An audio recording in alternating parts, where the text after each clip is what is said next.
Hello, aspirant. Good morning. So, friends, on today's topic, we will discuss about the union and its territory. What is the union and its territory? Union means parliament, where the governance is functioning and control on the whole territory of the country. That is the union. And territory means the particular areas and boundaries which was extended at the last point, that is known as the territory, where the central government completely control i- in his own functioning. So friends, हम इस union को और it's territory को हम कैसे इसको define करते हैं, इसके लिए कौन से प्रोविजंस होते हैं हमारे कॉन्स्टिट्यूशंस के अंदर। Article 1 to 4 under part 1 of the constitution जो है, ये डील करता है यूनियन एंड इट्स टेरिटरी के साथ।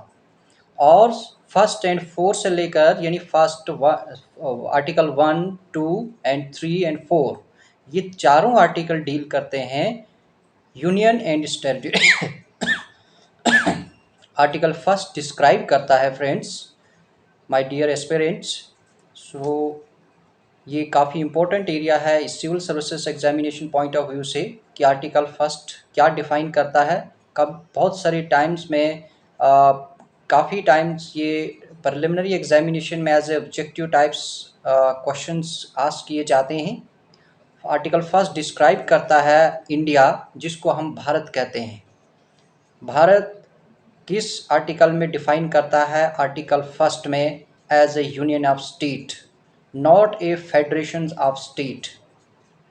यूनियन ऑफ स्टेट, हमारा देश जो है, इंडिया जो है, यूनियन ऑफ स्टेट है, फेडरेशन ऑफ स्टेट नहीं है। फेडरेशन ऑफ स्टेट की अगर एग्जांपल आपने देखनी है पूरे वर्ल्ड में, यूनाइटेड स्टेट ऑफ अमेरिका है। Federation of state and union of state में क्या डिफरेंस होता है?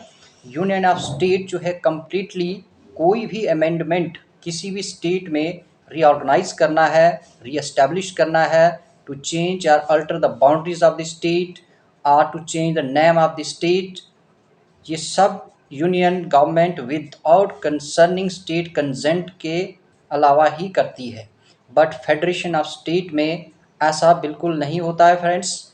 फेडरेशन ऑफ स्टेट में यूनियन टेरिटरी जो हैं या स्टेट्स या प्रोविंसेस जितने भी हैं, कंसर्निंग चीफ मिनिस्टर या गवर्नर वहाँ के, उनकी कंसेंट के साथ वहाँ की बाउंड्री की alterations, change of the name and establishment, सब कुछ उनकी कंसर्न से, उनकी कंसेंट से किया जाता है। यूनियन ऑफ स्टेट में ऐसा नहीं होता है।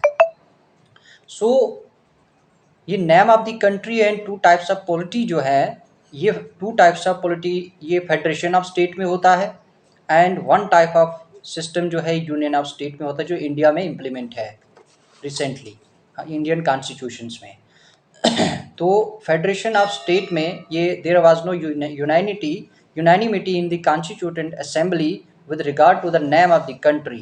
Some members suggested traditional name, कुछ लोग इसको भारत कहते हैं, कुछ एडवोकेट मॉडर्न वे से इसको इंडिया कहते हैं। ये दोनों ही नेम जो है, इंडिया या भारत हो, ये आर्टिकल फर्स्ट में डिफाइन है, डिस्क्राइब्ड है, और ये एग्जिस्ट करता है इंडियन कॉन्स्टिट्यूशंस में।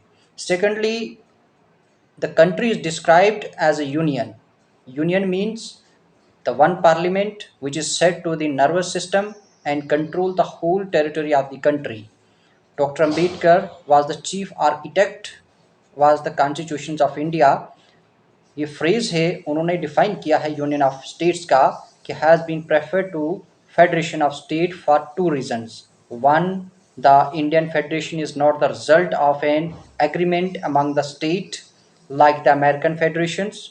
इंडिया का फेडरेशन जो है, ये स्टेट के एग्रीमेंट के साथ जैसे किया जाता है अमेरिकन फेडरेशन सिस्टम में, वैसा नहीं है। इंडिया का सिर्फ एक डिस्क्रिशनरी पावर्स या कुछ और जो और पावरें हैं, जैसे change the name of the boundaries हैं, alteration of name of the states हैं, ये सब पावरें इंडिया की यूनियन के अपने हाथ में हैं। इंडियन पार्लियामेंट के पास, इंडियन प्रोविंसेस या किसी टेरिटरी गवर्नमेंट के पास नहीं होती हैं। तो आर्टिकल फर्स्ट जो है, ये द टेरिटरी ऑफ एडमिनिस्ट्रेशंस, ये क्लासीफाइड करता है तीन एरियाज़ को, territory of states, union territories, territories that may be acquired by the government of India at any time, and name of the state and union territories, और उसकी जो territory अगर extend करनी है वो सब मेंशन की जाती हैं शेड्यूल फर्स्ट में कॉन्स्टिट्यूशंस के। और एट प्रेजेंट हमारे पास 28 स्टेट एंड 8 यूनियन टेरिटरी हैं, जिनमें से न्यू यूनियन टेरिटरी एस्टेब्लिश की गई थी Jammu and Kashmir and Ladakh reorganisation act 2019। Provisions of the constitution क्या हैं पर्टेनिंग टू द स्टेट्स, जो एप्लीकेबल होते हैं टू ऑल द स्टेट्स। पहले जम्मू कश्मीर में नहीं होते थे, but all the provisions of union government union of India are applicable including the Jammu and Kashmir and Ladakh. In the same manner however the special provision जितने होते हैं वो सब applicables state of Maharashtra, Gujarat, Nagaland, Assam, Manipur, Andhra Pradesh, Sikkim, Mizoram, Arunachal Pradesh and Goa. ये ऑल राइट करते हैं जनरल प्रोविजंस को, जो रिलेट करते हैं स्टेट्स एज ए क्लास को। और आगे हम फिफ्थ या सिक्स शेड्यूल्स में देखें जो कंटेन करते हैं स्पेशल प्रोविजंस और किसके रिस्पेक्ट में, administration of scheduled areas and tribal areas with in the states. इसी के साथ टेरिटरी ऑफ इंडिया जो है ये एक वाइडर एक्सप्रेशंस है यूनियन ऑफ इंडिया से, क्योंकि लेटर में इसको इंक्लूड किया गया था only states, while the former includes not only the states but also union territories and territories that may be acquired by the government of India। तो union of states ये इसी तरीके से डिफाइन की जाती हैं और इसके कंट्रोल में whole territory of the country आती है। इसका फंक्शनिंग, इसका financial system, controls and defence जितना भी है वो इंडियन यूनियन के हाथ में होता है। It is not the complete federations of state like American या American United State of America federations. Article 2 deal करता है एस्पेरेंट, ये एम्पावर करता है पार्लियामेंट को कि to admit into the union of India और establish new states.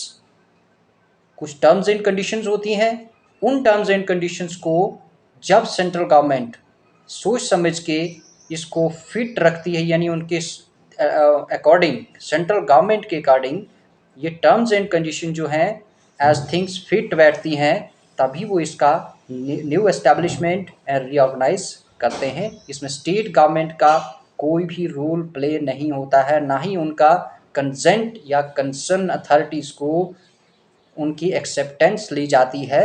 This is the power of the union government of India and the constitution has given the power to parliament house to amend or re-establish, change the name or alter the boundaries of the union territory or any provinces of the country without consent or concern taken acceptance from the any states of the state government of the country।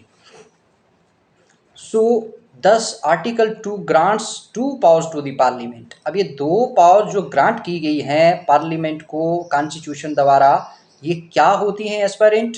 बहुत important points हैं objective points of view से।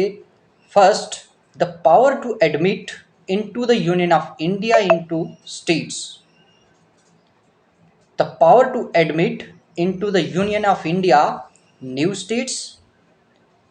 Second, the power to establish new states. तो ये दो power हैं जो parliament को parliament के पास हैं। कॉन्स्टिट्यूशंस ने ये पावर्स पार्लियामेंट को दी है, यानी इन पावर्स को लेके पार्लियामेंट गवर्नमेंट, जो इलेक्टेड गवर्नमेंट है लोकसभा, वो इन पावर्स का यूज़ करके ये new states and establishment of new state का निर्माण कर सकता है। कौन कौन सी power? I again repeat it my dear IAS aspirant. The power to admit into the union of India new states, remember it, the power to admit into the union of India new states, and second, the power to establish new states. Remember these powers, this is most important areas from objective point of view in preliminary examinations. तो ये refer करते हैं, ये first क्या refer करता है आपका first powers, ये एडमिशन ऑफ स्टेट्स करना हो which are already in existence, जो ऑलरेडी एग्जिस्टेंस में है उसको न्यू स्टेट्स बनाना हो या उस स्टेट से सेपरेट करना हो।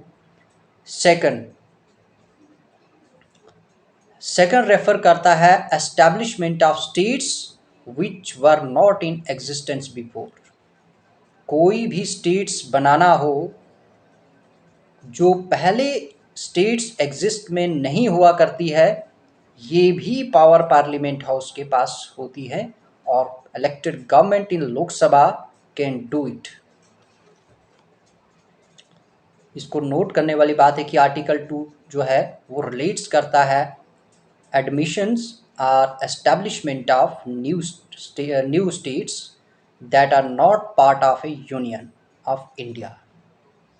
और आर्टिकल 3 दूसरे एरियाज में हम देखें in second on the other hand article 3 what article 3 said, article 3 said it relates to the formations of or changes in the existing states of a union of India। ये किससे relate करता है, अगर कोई change लाना है या formation करना है जो ऑलरेडी आपके पास existing state of union of India है, यानी एग्जिस्टिंग स्टेट्स आपने देखा 2013 में ऑलरेडी तेलंगाना एक स्टेट नहीं थी, बट आंध्र प्रदेश से तेलंगाना को अलग करके न्यू स्टेट्स फॉर्मेशंस में लाई और the Telangana today is the new state of India, यानी 28 स्टेट्स जो बनी थी वो तेलंगाना बनी थी और तेलंगाना आज की डेट में अलग स्टेट है जिसकी कैपिटल अमरावती रखी गई है। तो आर्टिकल 3 में ये डील होता है फ्रेंड्स, ये इंटरनल रीएडजस्टमेंट होती है जो inter se of the territory of the constitution states of the union of India करता है। पार्लियामेंट्स जो पावर अपनी है, पार्लियामेंट की पावर वो रीऑर्गेनाइज द स्टेट भी करता है, ये आर्टिकल 3 में डील होती है।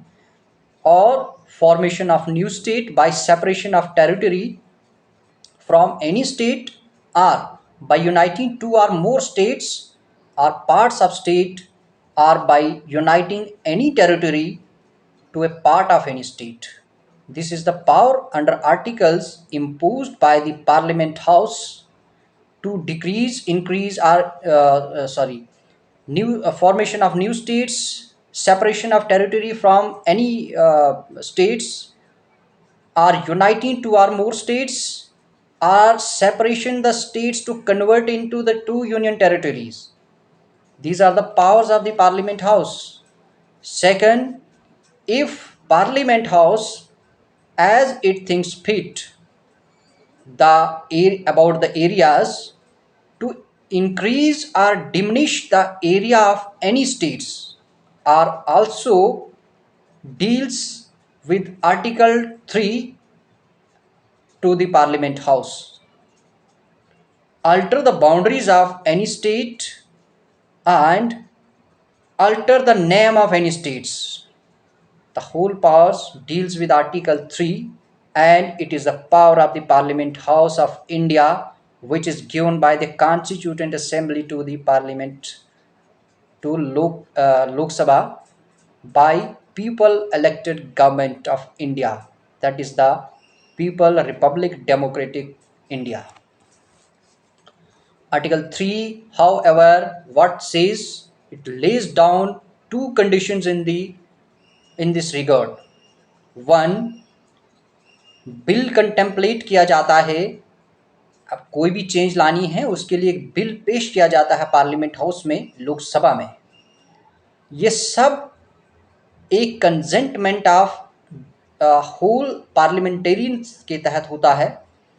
जितने भी एमपीज इलेक्ट किए गए हैं पीपल द्वारा, रिप्रेजेंटेटिव्स इन डेमोक्रेटिक सिस्टम में, उस डेमोक्रेटिक सिस्टम में पार्लियामेंट हाउस यानी लोकसभा में 542 मेंबर ऑफ पार्लियामेंट्स होते हैं और सब इस बारे में चर्चा करते हैं, डिस्कशंस होती हैं। इस डिस्कशंस में जो भी एरियाज़ में कमी रहती है, पूरी डिस्कशंस में इसको डिस्कस किया जाता है। उस बिल्स को पारित करने के लिए स्पेशल मेजॉरिटी नहीं, सिंपल मेजॉरिटी के तहत इसको पास किया जाता है, यानी पारित किया जाता है। और सिंपल मेजॉरिटी जब इसको कंसेंट देती है, इसके पक्ष में होती है, ये लोकसभा से पास होता है, उसके बाद ये राज्यसभा में जाता है। राज्यसभा में ये स्पेसिफाइड पीरियड ऑफ टाइम्स होता है और वहाँ से पारित होके पास प्रेसिडेंट के पास असेंट के लिए जाता है, उसके बाद ये पारित होता है। और हमारी यूनियन टेरिटरी बनाना हो या रीऑर्गेनाइजेशन ऑफ स्टेट करना है या change the name of the boundaries और change the name of the state करना हो, तो इस रूल के अकॉर्डिंग के तहत किया जाता है। प्रेसिडेंट जो होता है फ्रेंड्स, माय डियर एस्पिरेंट, वो बाउंड नहीं होता है by the views of state legislature. अगर स्टेट लेजिस्लेचर्स अपने लेजिस्लेटिव असेंबलीज में कोई बिल पारित करती है और वो बिल पारित करने में ये प्रस्ताव रखती है कि वो रिजेक्ट करती है, एक्सेप्ट नहीं करती है, तो वो बिल फाइनली गवर्नर उसको सहमति नहीं देता है, उसको रेफर किया जाता है प्रेसिडेंट के पास। और प्रेसिडेंट इसके लिए बाधित नहीं है कि वो इसको स्पेसिफाइड पीरियड ऑफ टाइम में इसका रिप्लाई करे या इसको असेंट दे। President has a power either accept और reject the bills. Further, it is not necessary to make a fresh reference to the state legislature every time an amendment to the bill is moved or accepted in parliament. In case of union territory कोई भी reference की ज़रूरत नहीं पड़ती है। किसी भी concern legislature जो स्टेटमेंट करे कि अपने व्यूज़ को एंड पार्लियामेंट उसको एक्सेप्ट करे, parliament has a power to accept it or parliament can itself take any actions as it deems fit। ये क्लियर होता है इसी तरीके से फ्रेंड, माय डियर एस्पिरेंट, कि कॉन्स्टिट्यूशन ने कितनी बड़ी अथॉरिटीज़, कितनी बड़ी पावर्स पार्लियामेंट को सौंपी है कि formations of new states, alter the areas, boundaries और name of the existing states. Name of the existing states आप जानते होंगे, उड़ीसा को पहले उड़ीसा कहते थे, आप ओडिशा कहते हैं। और बांग्ला जो बंगाल है वो उसका नाम भी चेंज किया गया है। ये बहुत सारे एरियाज़ हैं जिनका नाम चेंज करके पार्लियामेंट ने कितना बड़ा परिवर्तन लाया है। ये पावर्स ऑफ द पार्लियामेंट है। या कोई भी दूसरे हम शब्दों में कहें, इन अदर वर्ड्स में अगर हम कहें, the parliament can redraw the political map of India according to its will if the will of the parliament said they are not accept or satisfied or discontented from the existing political map of the country, so they have the power to change or amend or bring the alterations in political map of India। Therefore India is rigidly described। इसी तरीके से हम कहते हैं कि हमारा देश जो है, भारत जो है, वो रिजली डिस्क्राइब्ड है indestructible union of destructible states. So this is very important phrases according to objective point of view in preliminary examinations. So my dear IAS aspirant, remember it, India is rightly described as an indestructibly union of destructible state। हमारा India जो है वो indestructibly union है but destructibly states है। States के पास ऐसी कोई पावर्स नहीं है। But in according American point of view से हम देखें, America is indestructibly power of indestructibly states। America is indestructibly union of indestructible states, but in India it is not here। It is not like America. It is a indestructible union and indestructible states, whereas the government cannot destroy the union. What government? The state's government cannot destroy the union, but the union government can change or alters or destroy the states. Example, you'll see in 2019 what central government had said or what central government has done. Central government destroyed completely Jammu and Kashmir's, whereas at that time the Jammu Kashmir and Ladakh was completely the whole states under Special Article 370, and the new bill was brought in the Parliament House. Simple majority, this bill was passed and destruct the states in two parts, and then establish or create the two new union territories. That is the big examples, live examples in front of us.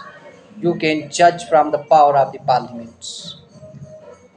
इसी तरीके से हम article 4 को देखें।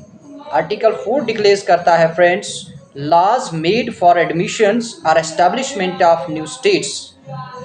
कोई भी कानून जब न्यू एडमिशन या एस्टेब्लिशमेंट ऑफ न्यू स्टेट्स के लिए बनाना हो, वो सारी पावर्स पार्लियामेंट हाउस के पास होती है, ना कि स्टेट गवर्नमेंट या स्टेट लेजिस्लेचर के पास।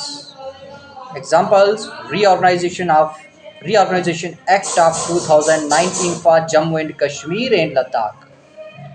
आर्टिकल 2 एंड डील करता है जो news establishment of new states और formation of new states and alterations of areas in boundaries और names of existing states. Article 3 जो है वो are not to be considered as amendment of the constitutions under Article 368. What is 368 article? 368 article has a special power given to the Parliament's House to amend the Constitution of India without destroy the basic features, fundamental feature or basic structure of the constitutions. So what is basic structure of the constitutions? Yesterday I was already defined or discussed with you. That is the preamble. Preamble is the basic structure of the constitutions.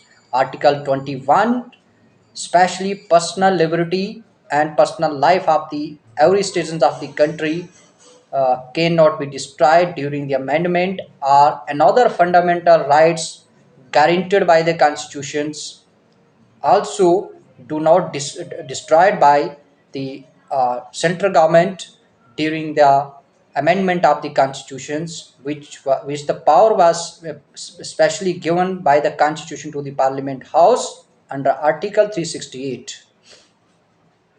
So question rise here, my dear aspirant, does the power of parliament diminish the area of a state? This is most important questions. Does the power of parliament to diminish or decrease the area of a state? Yes, under article 3. What under article 3? Article 3 said the power to diminish the area of any states or union territories, that is the special power, is not in the hand of state legislatures, but the special power is in the hand of parliament house. The parliament can bring the bill in the Lok Sabha and passed by the simple majority, formate or amend or establish in new states or boundaries in the territory or union territory or states in the country. In 1960 supreme court ने पहले ही ये reference दिया था president 1960 में कि parliament के पास ये power जो है ये कॉन्स्टिट्यूशन ने दी है कि कोई भी अमेंडमेंट करना हो या एस्टेब्लिशमेंट करना हो, न्यू ऑर्गेनाइजेट करना हो, ये पाकिस्तान के पास, ये सॉरी इंडिया के पास ये है। जैसे कि बांग्लादेश में उस समय में एक मूवमेंट चली थी, पॉलिटिकल एजिटेशन हुआ था, जिसको हम बारी यूनियन कहते हैं, वेस्ट बंगाल में शुरू हुई थी। तो ये पाकिस्तान लेड द्वारा पॉलिटिकल एक एजिटेशन चलाई थी, इसमें बहुत कंट्रोवर्सी थी। इस सुप्रीम कोर्ट ने जब इसको हेल्ड किया और पावर ऑफ पार्लियामेंट जो बताई गई कि diminish the area of state under article 3, ये does not cover the cession of Indian territory to a foreign country. इसी तरीके से इंडियन टेरिटरी जो है can be ceded to a foreign state only by amending the constitution. और ये article 368 में power of the parliaments हैं। Supreme court ने ऑलरेडी डिक्लेयर किया था कि इसमें कोई दो राय नहीं है। और इसका कॉन्सिक्वेंट क्या रहा, रिजल्ट क्या, कॉन्सिक्वेंटली यही हुआ कि 9th कॉन्स्टिट्यूशनल अमेंडमेंट एक्ट लाया गया 1960 में और उसको एनेक्ट किया गया और ट्रांसफर किया गया set territory to the Pakistan.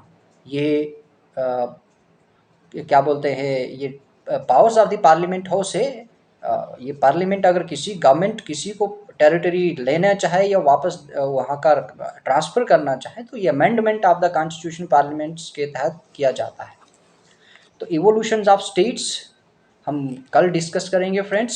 सो आज के लेक्चर्स में इतना ही। सो आप देखते रहिए और बने रहिए और चैनल को अच्छे तरीके से व्यू कीजिए और सब्सक्राइब कीजिए, लाइक कीजिए। और फ्रेंड्स आगे न्यू लेक्चर्स आप एवरी डे देखते रहिए। सो मिलते हैं कल नेक्स्ट लेक्चर के साथ। थैंक्स, जय हिंद।